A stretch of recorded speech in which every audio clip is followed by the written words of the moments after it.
thank you for having me, first of all. It's Friday. It's Friday.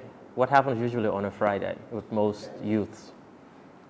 They're happy to be off work or school, and they're out there, doing other things. So I'm going to give you guys a shout out for taking your time to sit here and learn instead and improve yourselves, right? And that is what it takes to become a leader, to become somebody that you want to become, is to sacrifice how you spend your time. So another thing I just want to, for Uncle TAF, is you guys are so lucky to have something like this. In 1992, when I was growing up in Gambia, there was no such thing. People were too busy, just making it for themselves. They didn't really, I guess they were not in their fourth quarter. Mm-hmm. But there were many people that were in their fourth quarters, but they didn't think like the likes of Uncle TAF, the things that he's doing for all of you. So appreciate that and take advantage, because he doesn't have to do this. 12 months for 4 hours a month, that's almost 50 hours. And you know what we all have that's equal? It's time. We all have 24 hours a day. But how you choose to spend it is very, very critical. And for sitting here and you need to really, really embrace what he's doing for you guys. Okay? So really take charge of your life and do what you need to do. You can become whatever you want. I grew up in Banjul, and I remember people used to say, they used to talk around. I don't know if you know Matar Fab. Yeah, I know Matar, yeah. So Matar was my uncle. He was a mechanic, auto mechanic. So when kids were out for the summer, I would go and work with him. So my clothes would be all dirty, and they're like, solo domi ebesetulu, mom de legi fitala. But I learned so much work ethic from that environment as a young 6-year-old working as a mechanic. So that's all I knew just growing up. I just wanted to work. At the end of the day, they give me $5 or $10, but it meant a lot to me. So, always occupy yourself with people that you can learn from, not those that bring you down. So I know we're talking about innovation, but we have a lot of time to talk about other things where it kind of paths your way to becoming an innovator, right? Because you're in a country where I think it's ripe for innovation. It's ripe. So there are two things for me that define innovation. And if anybody can answer maybe one of them, I'll give you $200 right here. So what's one thing that you think sparks innovation? Excellent, come get it. That's one. What did he say? Curiosity. There you go, fantastic. What's that?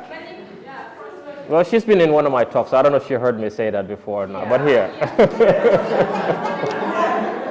Well, say it again, I didn't hear this. Frustration. Okay. Those are my two top. Okay, those two, okay, all right. Yeah. Okay, great, thanks. But if you want to add a third one, let's see if it's good. I'll give you this one. Go on, Lalo, okay. Go on. Creativity? Yeah, what sparks it? What sparks it? What brings it up? It is said that necessity is the mother of invention. And that's where innovation comes in. I'll address the creativity part. So go ahead, what's yours? Competition? Not entirely. Okay. Sorry? Scarcity. Yeah. Scarcity. Yeah, but yeah. You? Yeah? Okay. Passion? Yeah, I'll give you that one. It's good. Passion. Yeah. All right, so let's add passion. So for me, it's actually my number one is frustration. Most of the things that we enjoy today is because somebody got frustrated about dealing with it. And I think this is where the opportunity lies for all of us. And it doesn't have to be technology related. It could be anything. Maybe this mall was built because people were frustrated not going to a nice place. This is beautiful. I saw Mall of the Gambia compared to this, it's not the same. So there are a lot of ways that you can start to build yourself, build your brand, build what you want to become or what you want to see in your own countries by looking at what everybody's complaining about. Facebook came about because maybe people were frustrated about other platforms. YouTube. People were frustrated about paying maybe TV. They just want to create their own content, and people were creating that. So there's a lot of stuff today that we enjoy. Somebody was really just like, you know what, I've had it, and I'm going to solve this problem. Okay? And then the next one is curiosity. Just being curious. I think those like Asotech kids are the most curious kids in this world, in this country.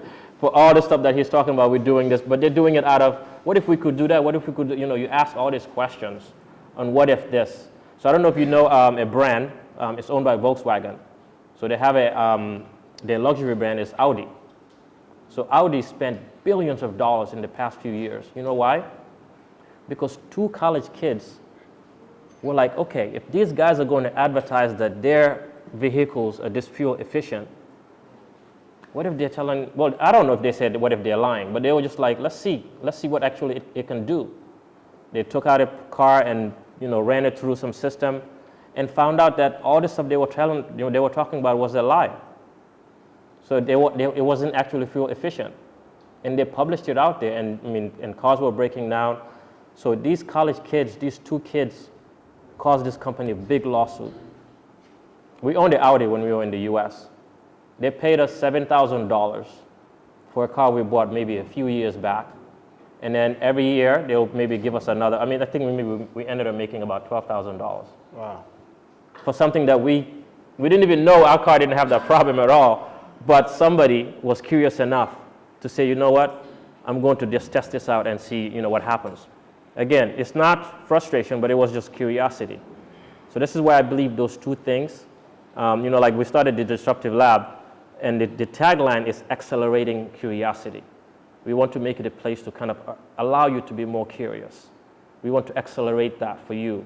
I think there's a lot of opportunity for youths here to become, far more than what the potential is, far more.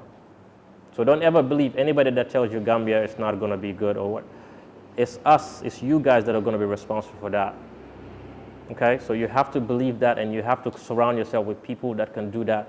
And this is an example of you guys being here today, spending 4 of your hours versus being out there sitting and drinking a tire. So you guys are the next generation of innovators. Okay, who here wants to solve a frustrating problem that we all deal with today?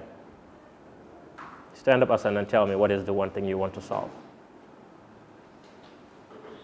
Your biggest frustration that not only you deal with, but everybody else, that if you were to solve it, that we will all benefit from it. Less than 5% of the Gambian population have access to digital financial services. How can you grow an economy based on numbers like that? How many of you have paid a water bill before? How many of you feel like you've been overcharged by your water bills? No. How many of you have ever paid school fees before? How many of you have had money in their accounts but couldn't get access to it on the go while shopping at the store?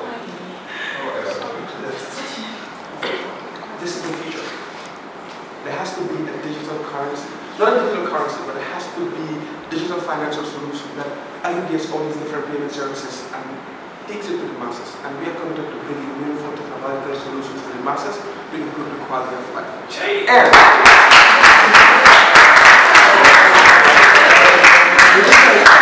this is our mission, actually. When you think about it, that's what we do, bringing meaningful technological innovations to the masses to improve the quality of life. It took us 4 years to come up with that mission statement. For 4 years, we did not have it, and we came up with it. And this is one of the problems I want to solve, because whatever problem we try to solve, this becomes a bottleneck. And I have committed my life, and our team, we have committed our lives to making the future better for you people. And thank you for being around. Who else? Who else? Go ahead. Everybody wants to be entertained in one way or the other, but there is no entertainment in the Gambia. We're taking artists from beyond. And in certain forums like NGOs and organizations, they need people to sell out their messages. There's been so much outreach being done, but still people don't listen. These practices are still being done, and we still watch movies every day. So there is need for entertainment, and I'm thinking of building the Gambia's drive-in cinema. Thank you. So my question was, what are some of the things that you believe are hindering us from becoming more innovative and becoming more innovators, or building more innovators in the Gambia? And he said that it's the mindset. The because people are quitting before they can actually begin to, believe in themselves or think that their ideas can actually become a reality. So what do you think is, then I'll still let you say your issue, but I just want you to tell me what you think is a possible solution to solving that mindset issue. To have a more standard intellectual property, how do I put this? Like, we need to standardize intellectual property in the Gambia. Like, if you look at other countries like the US and China, people are free to be creators, to invent ideas without someone else coming in to steal their idea.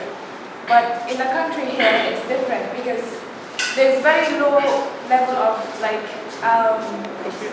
very low level when it comes to IP sensitization. So people do not know that they have the right to be creators, to be inventors without other people coming in to steal the idea that they have.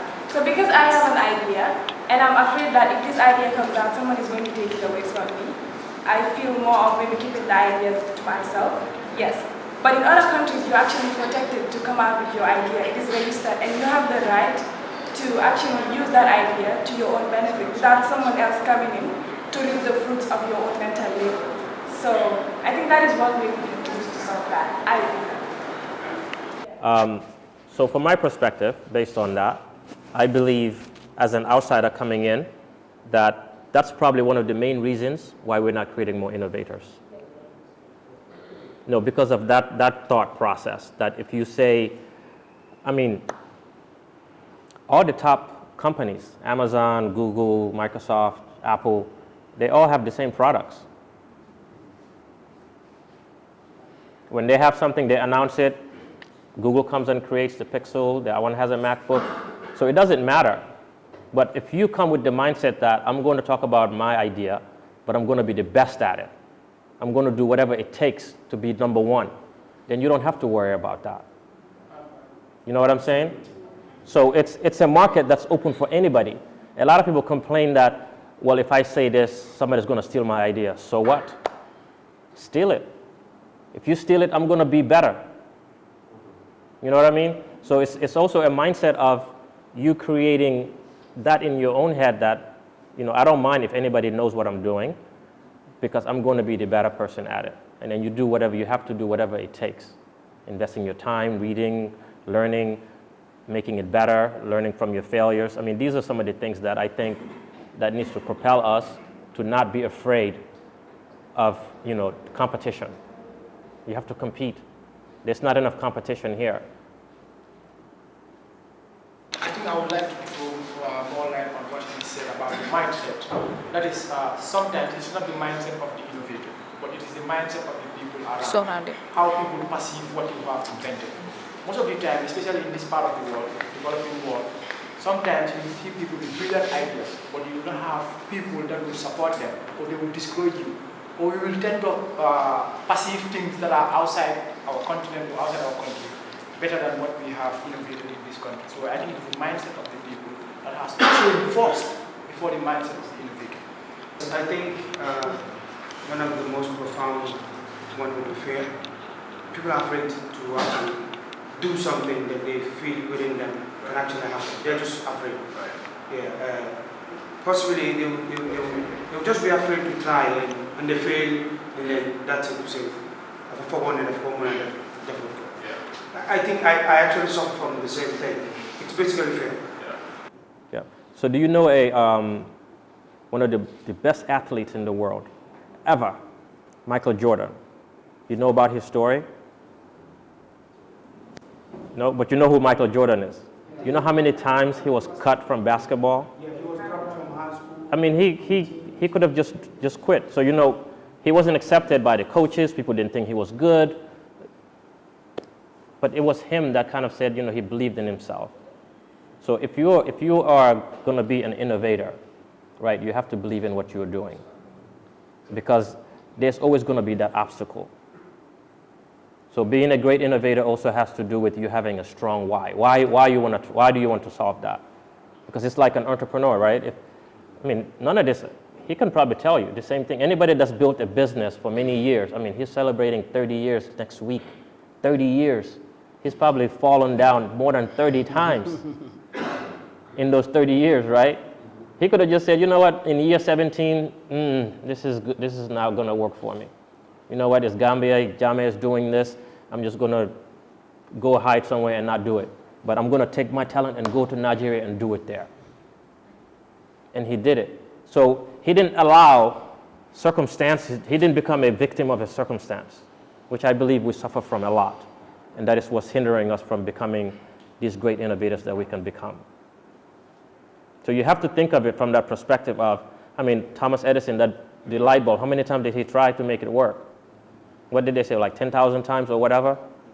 He could have just quit and we won't have light. Maybe somebody else will develop it later on.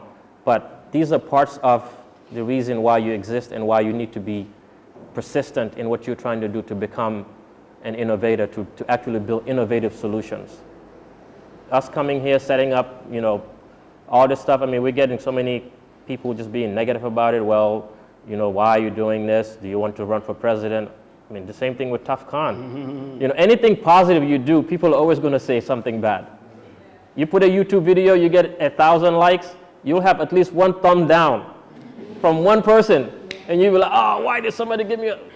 Somebody's always going to go against what you have to say. Somebody's not, people won't accept you at first, but you have to persevere and keep going and keep going and keep going.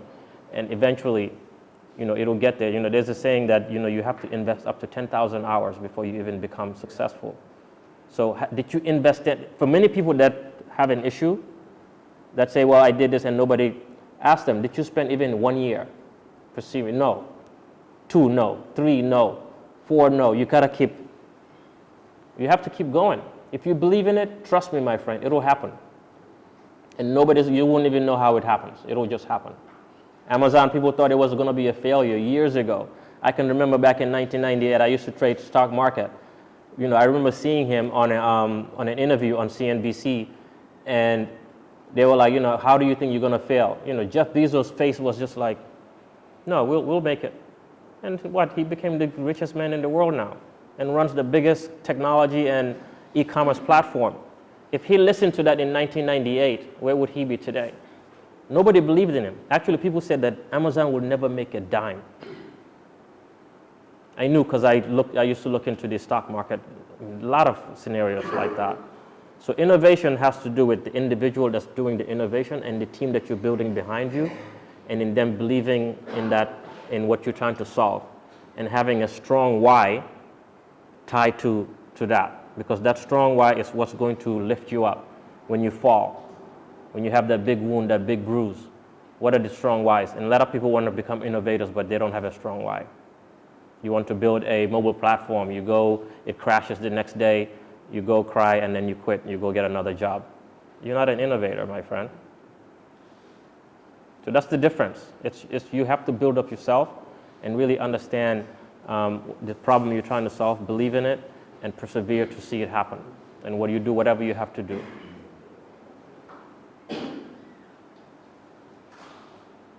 In the Gambia, we just want to use a shortcut and get to the end point, but that's going to be a big challenge for us if we are to become good innovators. I think we need to accept, we need to be patient enough to be able to innovate, because we need time over time to go over things. It will not come that easy. We have to face so many challenges, and if we are really patient, we will be able to innovate so many good ideas, I think. And like maybe the whole time. Yeah, so I wanted to say, in my opinion, one of the reasons why we are not so innovative in this part of the world is how we are taught in school. For example, for 12 years of your life, you're only graded based on how you're able to memorize. For example, the reasons why agriculture is not very well in Africa. Number 1, poor infrastructure. Number 2, poor investment. Number 3, government not helping. So you regurgitate in a way. For 12 years, you are the best student because you're able to memorize what is in the book, and you write exactly that, and you become an A student because of that.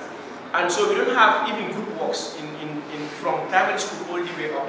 You are not taught how to be in groups, try to think about solutions to your problems. For example, it's as easy as go out to the community, you are grade junior school students, go and find what's happening there, just find a solution, come and present it. So that in a way encourages them to start thinking about how to go about it, when they come, how to present it, and then the lecturer or the teacher, whatever nomenclature it might be, will try to rectify them here and there. But the fact that from grade 1 to grade 12, basically, as far as my experience is concerned, I'm sure with most of them, is you cram a page like history, for example, PAM, Gandoki, SES, and you come and put it on the paper, and that is how you grade it. So there is no way in which our education system is helping us to be more innovative. But with the subjects we have, SES, history, science, mathematics, you have the same formula for mathematics. Every day you use that, you have the right answer and then you don't. So in my opinion, those are the things that we could do. Yeah, I just also wanted to add on to what Musa have mentioned. With the issue of our education system, maybe if you take a look at other countries, when you are young, the education system allows you to be able to tap into different things and be able to know what you're really good at. But for here, you're sort of like put in a box and you're not able to at least unleash maybe some of the talents that you have at a very young age. And the other thing is we're really comfortable with where we are. Like we're really comfortable with our comfort zone. Anything that we're comfortable with, that's why we stop. We don't want to go beyond our limits. We don't want to go beyond what we think we can do. So it also has to do with the mindset, and it also has to do with how we are brought up. That is the educational upbringing as well as our mindset. Feeling very comfortable with what we really have and where we are. So if these things are really improved, I think we can talk about more. We can talk more about the innovative issues that young people can really tap into and be able to develop themselves and with the different sectors. Yeah. So the session is not really on complaining on what the challenges are, right? So we talk about the challenges, but now this is where innovation comes in play, right? What innovative processes do you think that we can employ to solve some of those issues? So with the first thing, especially with education system, I think we really need to revisit our syllabus, our education curriculum, because that is really something that has been affecting us for quite a while and things have really not changed. So maybe if we start with that and at least allow students to explore as many things as possible at a very tender age, especially when they're in their nursery school and primary school level. So by the time they move to their junior and high school level, they're able to know what they're really good at, what they're really passionate about, and they can be able to follow that. So if that is not really changed, then I think we're still going to talk about the same issues and it will not be solved. So give me 2 things you think that we can add to this, to what you just talked about, to kind of improve that. So we need to also look at the vocational and technical education sector of our education system. So we only focus on the formal aspect of the education, which is the main courses that we look at and stuff, but we don't have specific areas or specific technical areas where young people can basically look at when they're in their primary schools and junior schools, we want to hone or tap into. So maybe if we have specific programs or educational syllabus or curriculums that also will look at other diverse areas like those technical issues, I think that will also be quite significant. So I don't know if it has changed, but when I went to school here, we used to do cooking, sewing, gardening. I'll just make a comment right quick. These are all technical things that you guys are talking about. But even if they add those things, I think it's not going to solve the problem of, you know what I mean? Because it's more of, there are certain other things that, like on the soft skills side of things. Like how many of you actually pick up a book on self-help on, let's say, thinking, the magic of thinking big, for example, or Napoleon's Think and Grow Rich. Some of these books out there that you can actually read. It's about stimulating your mind to kind of think outside of the normal context of your conversations.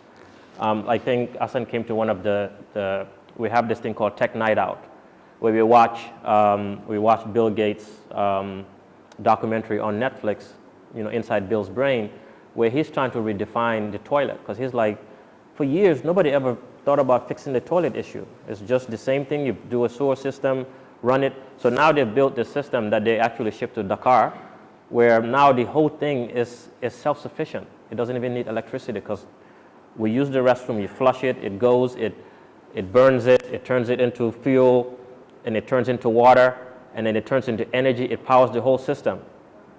By creating, so I guess the message I'm trying to come across is, we need to start looking at other outside learning outside of the school system. So you don't, like I'm a college dropout. Everything I learned, because I just felt like I went through school, I used to be first, second, or third rarely, When I went to the US, I did well in all my classes. Then I was like, okay, I think school, for me, it was more of it's a test on your patience, your discipline to do the work, to read, to do the stuff that you really have to do. And I was like, I think it's a waste of time. So I came home one day, I told my mom, I'm not going to go to school tomorrow. Which I think about that today, like what if one of my kids came to me and told me, we're not going to go to college? Like, till today, I ask myself, like, how would I react? So my mom was like, okay, what are you going to do? I said, I don't know, but I'll just take a year off. I was like, oh, by the way, I want to do a business, so I need $1,000. She didn't have $1,000, but she went and borrowed $1,000 and gave me the $1,000. And that business failed, it didn't work, she would wake me up at night, how can you sleep, because I can't even pay the rent next month. So it was really tough times. But it's like those are stories that kind of build you up as a person, that it's part of that strong why that you're building.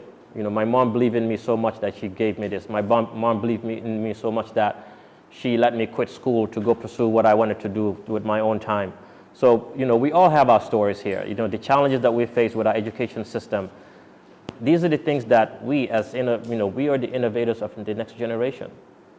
That's your story. That is your fuel. That's your fire. Not because they're not giving you vocational training. I don't think it's going to help you, honestly. Because in the U.S. has a good education system, but it's also terrible. Like in the minority, they call it the ghettos, they give them all the stuff that you guys are complaining about, but they still come out as failures. Because they kind of become complacent, like you mentioned that, you become complacent, you feel like, I'm able to come home, my mom is here, my dad is there, they cook benachin, I don't have to wash dishes. So there's a lot of stuff that we have to take responsibility for and create that sense of responsibility to deliver to our homes. That's where it starts, and also to our country. Your peers, surround yourself with people that kind of think like you, right? Don't hang around with people that don't think like you, because they will always drag you down. And I can sense that when you started talking about it, somebody else, yeah. So you're feeding into that negative energy rather than creating something that's, when I started my company, I lost all my friends. Every single one, because they were like, hey, tomorrow we're getting together at the house. I'm like, sorry, I can't come because I'm trying to build something. And it was funny, Ida Sis's husband. One day he came to the data center in Raleigh, one of our data centers. And this was actually recent, it was last year, around April. He was like, man, he sees all these racks and rows of servers. And he looks at me, he was like, Malik, now I understand why you never hung out with us. Because there was a lot of stuff, and most of those servers that you saw there, I was the one racking and stacking them, putting the networking cable, building it out, wiring it and everything myself. Because I couldn't hire people to do it, but you have to do that. So if you're trying to innovate, do something, you may have to break away from peers that pull you down, peers that don't believe in you. It's okay. If you've been friends for forever, they'll come back around, but you need to focus on the things that you really believe in and surround yourself with people. For me, it was reading books and audiobooks. Those were my friends. My car pretty much turned into an a rolling university. I would listen to all kinds of books. There's somebody asked, I think Aliu Jallo from, Startup Incubator. So he said he wants to go do his MBA. I said, why? Well, it's just something I wanted to do. I said, well, what do you think it's going to do for you? Well, I just like to have the degree. So many people, if you ask them why they want to do certain things, at the end of the day, if you dig deep, it's for no reason other than just to say, I have an MBA, which it doesn't matter. So I was like, well, there's an audio book called Personal MBA. It's 16 hours long, but listen to it. It'll pretty much talk about everything that you would normally learn. It's not equal, you won't get a degree, but it kind of helps you with your mindset on creating something, because you're hearing it from somebody else that's other than you, right? You're hearing from somebody else that's not your peer. So I think we need to start surrounding ourselves around content that will change our mindset. Because the mindset that we're complaining about, guess what? You have that same mindset. And if I listen to the conversation, you're all raising your hands because you want to chime into it. oh yeah, this is juicy because I know why we're failing.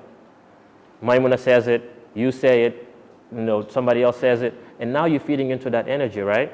You can be innovators talking like that. But find the architect maybe that's thinking that way, or find somebody else that's doing that, and then you guys join forces, and your friends that are wasting your time, guys, your time is your most valuable asset. And next Friday, we're going to be doing finishing the Bill Gates series. And in that series, he talks about how he built Microsoft. That guy used to sleep in his office because he was building something. He's innovating, right? And as innovators, that's why I congratulated you in the beginning, because of you sitting here on a Friday night. Whereas if you go to Senegambia right now, you'll see people your age that are just wasting their time. Time is the one thing for me that I get mad at people. You can steal it from me, curse me out, I won't get mad. But if you steal my time, we have a problem, because it's the one thing I can never get back. It's the one thing that we all have equally, but everything is defined in your life based on how you spend it. So think about that. It's not the government's education system. Yes, it does have issues, serious problems, but we have to mitigate and work around it and see what can you do to kind of mitigate that. There's issues everywhere in the U.S. The U.S. is advanced, but there's problems there too. Europe the same. Here it's just worse, but it's not like impossible to get out of it. People like TAF, Mohammed Jah, they all maneuver through even tougher terrain than what we are going through. Tougher, because there's a lot of things that's available for us now that they didn't have back then. You have the internet. Even though, yes, I know it's very expensive for some of you to even watch good content. So these are some of the things I think maybe that we need to have conversations around to build that infrastructure that will give you the platform to succeed. When I first moved, I was like, you know what? I want to live the experience. I'm not going to buy a car. I'm not going to buy a house. The house thing, I had to break that promise. Because when we came, we would go to my my wife's dad's house. We would stay there. But, I'm a grown man with kids. I needed my own space. So after like a few trips, I was like, let's just buy something and kind of at least have that. I was like, the car thing, I'm going to try the taxi thing. But even the taxi thing, it's, if you want to get to your place really fast, it's just, so I was like, so I bought a car too, so I can kind of get to my places really fast. And I can imagine for some of you guys, today I was interviewing somebody to hire them. I was like, how much does it cost you to get to work? We calculated it, $6,000 a month. Because they're taking round trip. What is it, town trip or town trip? Town trip, yeah. From their place to the office is $150. To go back is $300. Another $150. So that's $300 a day times 5. I was like, that's a lot of money. So I feel your pain, but that is also something, like transportation, right? It's a big frustration that it should be solved. The transportation is so. I'm telling you this because I'm just saying, like, don't look at your challenges as limitations. Look at it as a springboard. Look at it as a way that you guys can connect and say, you know what, let's do this together. And don't be afraid to share your story, your ideas. At the lab, that's one of the things we're trying to promote, because we want to connect people. You want to solve this issue with transportation. Oh, guess what? This girl is also trying to solve that. Why don't you guys meet? See the synergy, get together, and solve it together. Because if you create together, it becomes better, right? Rather than competing. Then you don't have to worry about that. Or if I say my idea, somebody's going to steal it.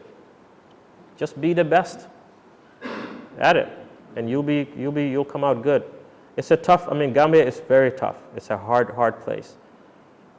From taxes to I feel like the tax system here preys on small businesses, which is hindering growth and economic development.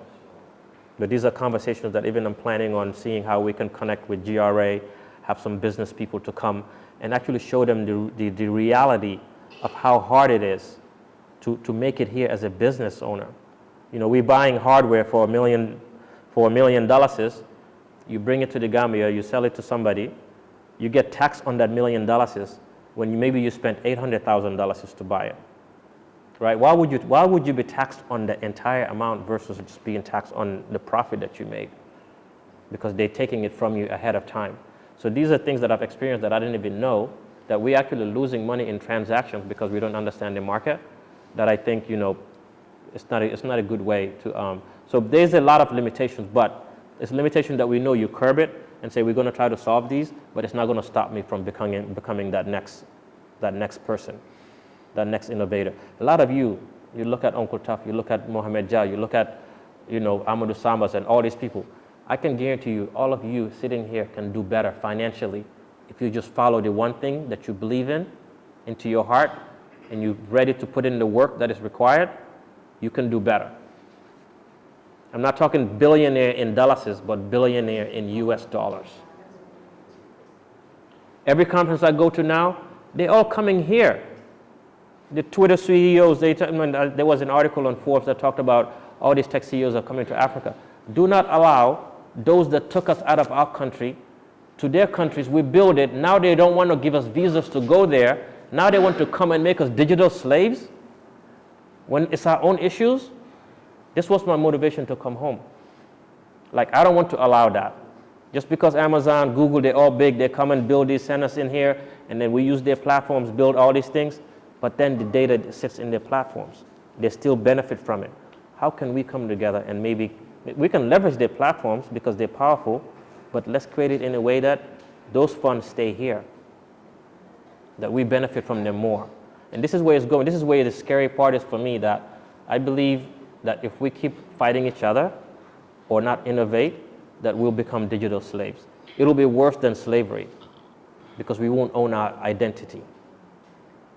Facebook knows who you are. Google knows who you are. I watched a video. Menge, that works for me, sends me this video. I was like, oh, Aliou Jallow must have sent it to you because I shared it with him.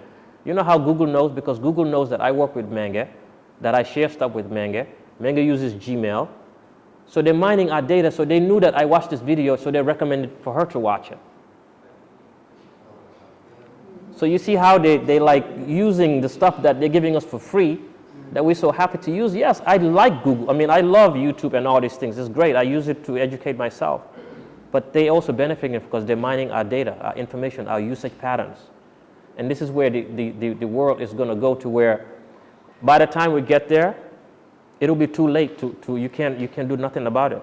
iPhone, now you have fingerprints, right? Then they come up with Face ID. Next thing, they'll know your skin tone and all this, they have you. What are you going to do? Because it's all in their databases. China spies on people all the time through, technology. Some guy the other day told me he went to China, and his e-wallet was debited $20 because he jaywalked across the jaywalking when you cross the street when the light is red, it's illegal. So he got dinged because they have facial cameras that recognize who he was and went to his wallet and took $20 out of it.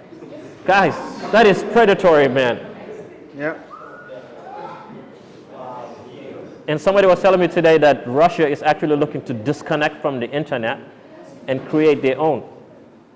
Meaning, you can't get out of Russia. So even if you travel to China many times, we can't access VPN. You can't see certain content. So because they understand the risk of, connecting to some of this war, so they're kind of trying to own their own environment. Whereas, Mom, we don't have it, so we'll give anybody our data. We're signing up for everything, for Facebook, for Twitter, for Instagram. We go to parties and I see the girls be like, you're giving them the stuff. So a lot of stuff that we can solve internally, and this is innovation. There's so much. I believe in it so much, even though there's a lot of minutiae that goes on in this country, people complain and all that stuff, but it is what's going to take us out of our struggles. There's no shortcut. There's no cheat codes to life. You have to invest time. You're going to have to do it. Nobody's going to do it for you. We built this lab. We do, Uncle Taf can do all this stuff and bring all these powerful speakers to you guys. But at the end of the day, it's up to you. It's up to you to retain it. It's up to you to capture what's good from it. Learn from it, take notes, go home, do your affirmations, talk, think positive. Anybody, oh, you have to leave the door, it's not going to work here because Gambia this. Here, that's the one thing. Oh, fi Gambia la. So, in Gambia, guess what? We breathe the same air. The sun that shines is the same sun, the same moon, the same stars, the same clouds. Your color may be different, but if I cut you, what color is it? The blood is red. So where's the limitation there? It's up to you and to believing what can we do together to define the Gambia that we want. So let's stop talking about the Gambia we don't want or the Gambia that it is and start actually doing things that we can do together.